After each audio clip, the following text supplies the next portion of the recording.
are going to get things rolling right away with Christina Koscielnuk. Now, she is a fabulous artist. Of course, you can buy her wares at the Alberta Craft Council gift shop, which is a big deal from what I understand. Now, she has been doing the Pysanka for over 40 years. Everything from a tiny little booby chicken up to a gigantic ostrich egg.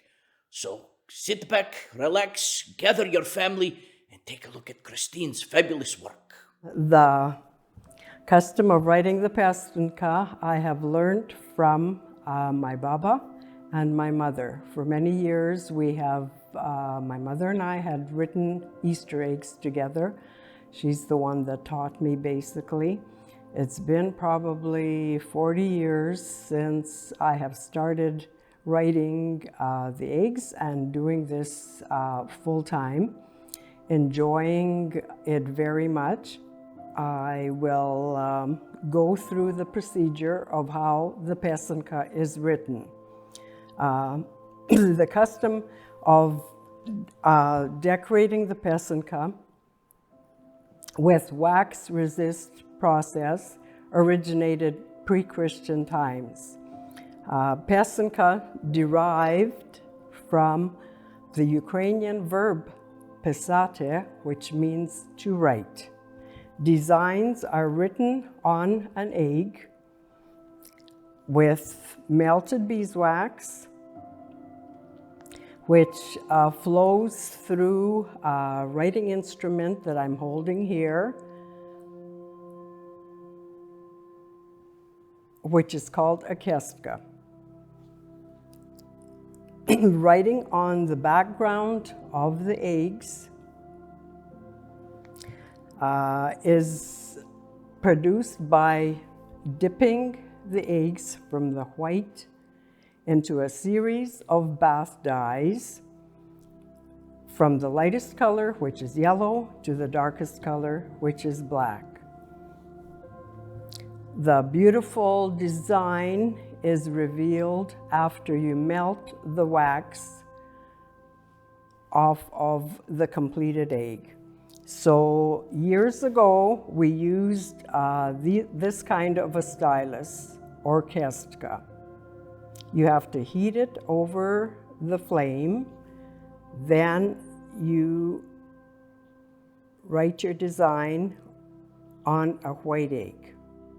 Then you have to go through the process of dipping your eggs from your lightest color to the darkest color. This design here that will be revealed in the end, I have already done. So this white egg is dipped into the yellow dye. I have dyed them already, so I will just quickly take it out.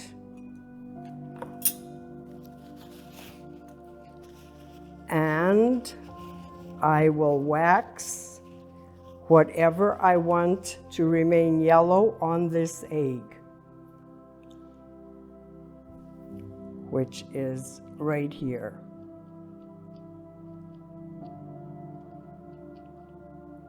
So from there, it takes time to complete. So this egg gets dipped into orange, which I have already done here. You just dip the egg in the orange. Ordinarily, it will take a couple of minutes for the dyes to catch. So the same thing here, the whole egg ends up turning orange, except for what you've already waxed in white and yellow. If I want something to remain in orange, I have to wax on this orange egg.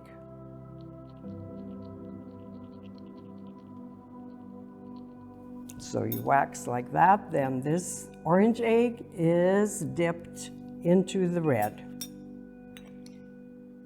Dip into the red. The whole egg turns red, except for what you have already waxed in white, yellow, and orange.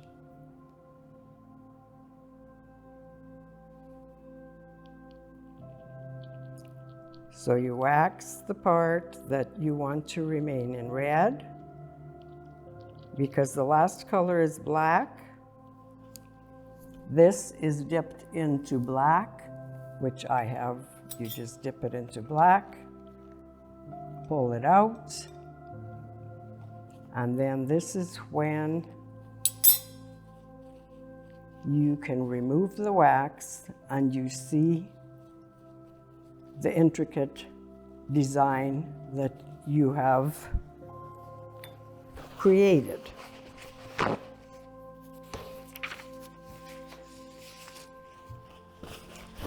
This is a stylus or keska that we used many years ago. Of course, they have modernized things now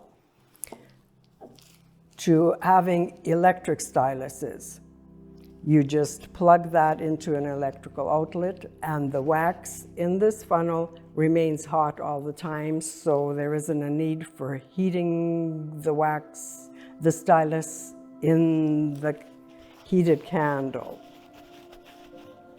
So now is the exciting part of removing the wax. Some people do just put the eggs in a very warm oven. I just prefer to wipe the wax off. So slowly,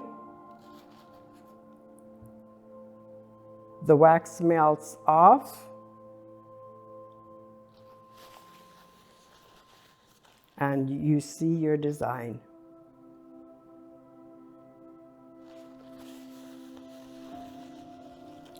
So I'll just leave it at that, and then right here you can see once all the wax is removed, your egg.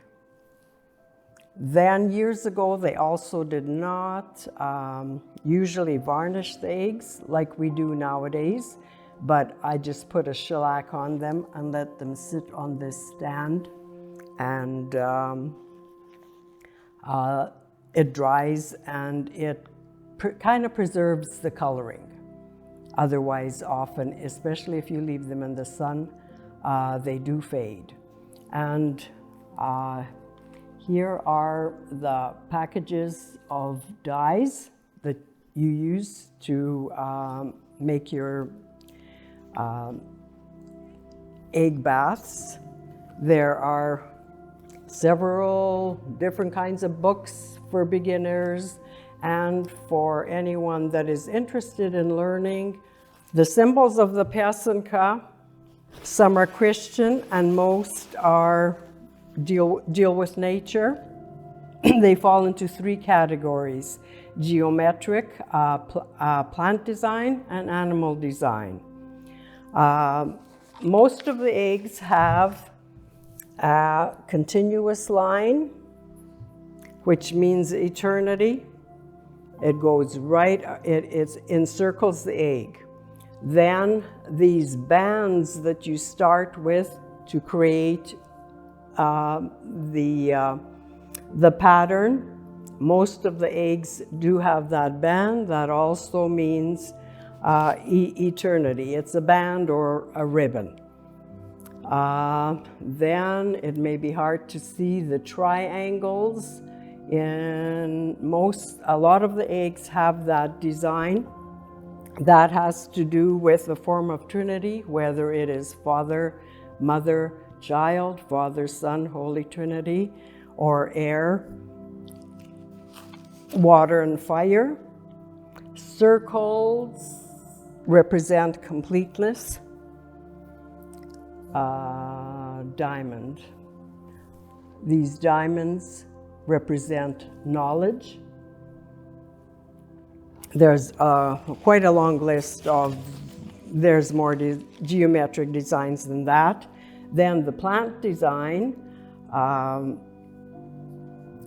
is mainly flowers, which can be the sunflower, which I have here.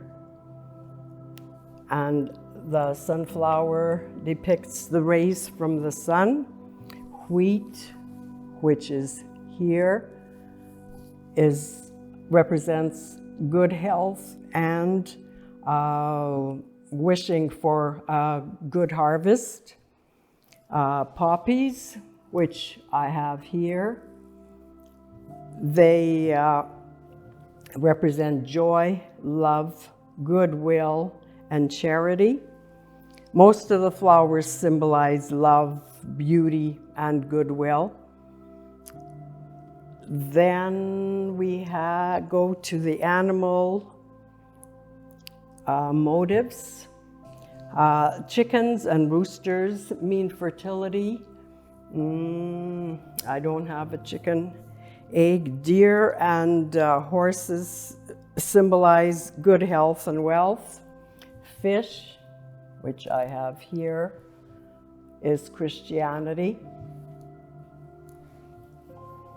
Birds, which I have a bird here, are a sign of spring. Then for the symbolism of the colors, it's the most exciting thing is to give people eggs. Most of these eggs have 4 or 5 different colors. So when you give an egg to someone, it's a message of goodwill for a happy life, peace, love, good health, and success. So that is pretty well the art of designing a Pysanka.